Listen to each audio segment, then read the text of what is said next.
Welcome back to Behind the Business Breakdown, episode 6, and we are back. Now, I want to take us back to our old roots and try quizzing you to see if you know our clients well. This client services South America and the Middle East, and this company is also a travel agency. Now, a little bit of background. Many of these countries in these regions use WhatsApp for business. Now, in this case, this company, this travel agency, was insisting that their customers would use email instead of WhatsApp. And text messages. Yeah. So, based off the look on your face, you already know this company, so I'll let you take over. There is a background story. So, the company was doing a fantastic job in the US, expanding like crazy as a tour company. In the US, people work with text messages and emails. This is how it works. They expanded with tons of efforts and lots of money, and they did fantastic job. They expanded to the Middle East and South America. They used to work the same way that they work in North America, emails and text messages. So they were able to start working with people, but whenever they needed any type of support or additional things and so on, they had to work with the company with text messages and emails. That led to customers doing only one deal with them and then bouncing out and working with different companies because they try to force on them a way of working that is not common in those areas. And that was about 2 years ago. Maybe now people work in a different way in this area, but back 2 years ago it was WhatsApp. They used to work with a ticketing system that was supporting only emails. And what we did with them, we changed their software to the Zoho ecosystem, obviously. We put everything on Zoho, and their support system was based on WhatsApp, which back then there wasn't an integration with WhatsApp. We had to do it in custom functions and so on. Right now, it's available out of the box.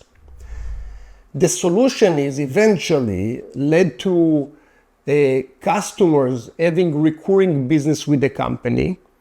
Clients were doing business with them with WhatsApp in South America. In North America, it was emails and text messages. And then the company stabilized. What I think we can take from this story is two things. One is more in my business consulting hat. Don't assume that you know what your clients want.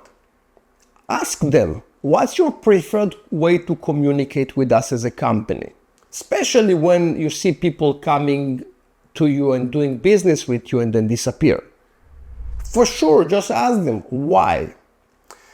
When we went over communications, by the way, we saw that people were complaining that WhatsApp is not being used, and this is the way that we are communicating with vendors and clients. And the company tried to fight it out. They try to convince the customers that text messages is okay, you can do it. So first of all, don't assume that you know what you don't know, and be more modest and try to receive from your customers the feedback and try to apply it. It's only good for you. The other thing is technology is advancing very fast, and usually technology is advancing based on customer needs. Companies like Zoho, for example, they're having Telegram and WhatsApp and portals and web chat and text messages and emails and lots of ways to send traffic into Zoho, let's say desk for a support system. There is probably a reason why they did it. So try to use the right technology for the right audience and try to be open-minded about it. Then with that in mind, what would you say to companies who have a process that they're very used to, that they've been working with for a long time, and they've maybe even invested a lot of money and resources into making that specific method and way of working work? And I'll give you an example if you need one. Sure. So let's assume that you're used to doing your communication on email, and you've put lots of effort into creating strong follow-up sequences and drip campaigns and lots of these different features and cool things that make email work for your business. But then you have to jump to WhatsApp. How would you make that work? Sometimes business owners are getting married to their own ideas. So I will think that creating a drip campaign and investing, $10,000 in a special marketing campaign is the best way. But the audience is not coming from it. So I will double down and I will invest more money versus saying, maybe I'm wrong. Maybe this entire thing is not working. Companies used to spend tens of thousands of dollars to create logos. Really lots of money. I opened a marketing company back then, and we came with a completely different strategy. Instead of creating one logo that takes 6 months to produce with a bunch of people coming in and voting and gurus that understand how colors affecting your mind, I would create 6 logos in a day, push different landing pages and see what works. I would create logos and push them on social media, and I would say, guys, we just have a new client and they want to have a new logo. From those 6, vote, let us know which one you prefer. And people that know me for a long time, they remember those type of posts. In a day, I know what works and what's not. And sometimes it's not the one that I liked. Sometimes it's just one of those versions that work for the client. So if you're client-centric and you believe that you can put your ego aside, and even though that you're best of the best in your industry, it might be that you're also wrong. In that case, if you put your ego aside and you let your customers decide, you will not rely on a process like the email campaign that you are talking about that you got married to. You will also let what your customers provide you the feedback, and based on that you might change to WhatsApp or something else.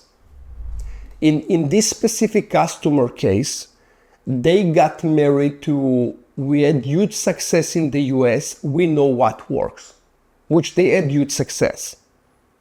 So they went all in with their idea without listening to what the clients want.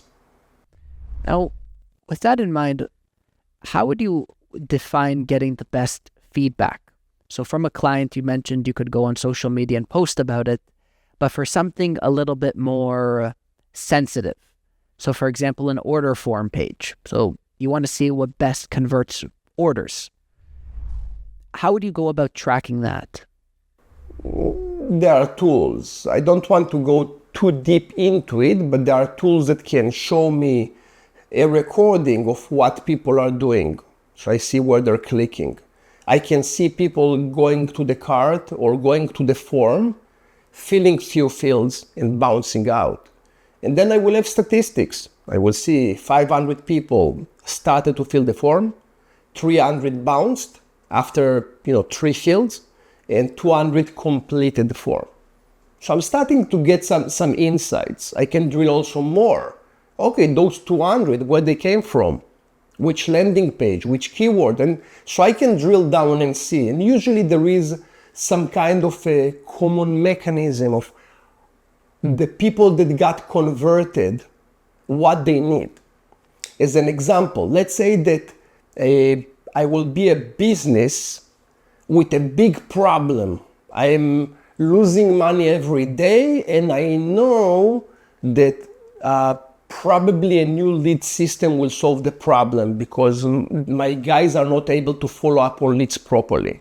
So I know that this is the problem. This is my why. If I will connect with a company like mine, there is a very good chance that I will be super attentive to meetings and I will be on time and I will do whatever they ask me to do in order to solve the problem because it's painful. Some people will come up with, you know what, in 2026, I'm thinking about revamping my CRM. And there is a very good chance that they will put this process as the lowest priority. The campaigns that you are running will lead people to your form, and based on that, based on the severity and the urgency, you will see different results. And eventually you can target your campaigns only to urgency and emotions and stuff that will convert better.